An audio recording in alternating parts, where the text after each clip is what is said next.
la vérité est là de plus sur ça. Alors, qu'est-ce qui s'est passé? Il s'est passé quoi? Si on revient en arrière, on va revenir sur le premier modèle. Je veux dire sur l'ancien modèle. Donc, où on voit le nom Clio. Elle avait déjà eu un véhicule, une voiture, Sabrina, souvenez-vous. Donc, où il y a le nom Clio. Mais quand on avait vu l'annonce sur Internet, donc c'est là qu'on a pris rendez-vous avec, bien sûr, la pute, donc qui est un démon, une bête reptile. Mais ce véhicule appartenait à Dracula. J'avais réussi à trouver sur ça que celui qui avait ce véhicule, l'ancien modèle, donc on voit le nom Clio, c'est lui, c'est Dracula qui avait le véhicule.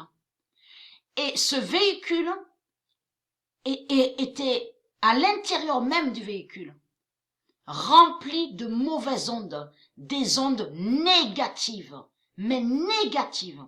On a même vu sa tête à cette bête reptile, à ce démon religieux, qui est l'identité de Dracula.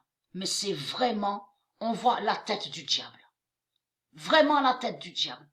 En plus, il y avait le 777, l'immatricule, sur la voiture qu'elle avait avant, Sabrina. Donc, Clio.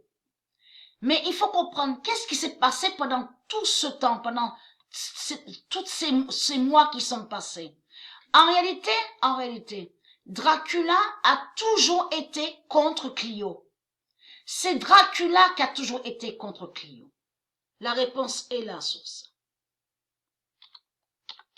Le 12 février 2020, et souvenez-vous que j'avais dit, vous vous souvenez de ça, que j'avais dit qu'elle a donné le véhicule, Sabrina. Souvenez-vous de ça. Fin de Dracula contre Clio.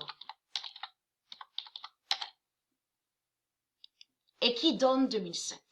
Le 12 février 2020, fin de Dracula contre Clio et qui donne 2007. Donc là, c'est la preuve absolue qu'à la date, le 11 février, Sabrina a vaincu Dracula. Les dieux ont vaincu Dracula, parce que c'est Dracula qui a toujours été contre Clio. Vous avez compris sur ça. Ce véhicule était hanté par Dracula.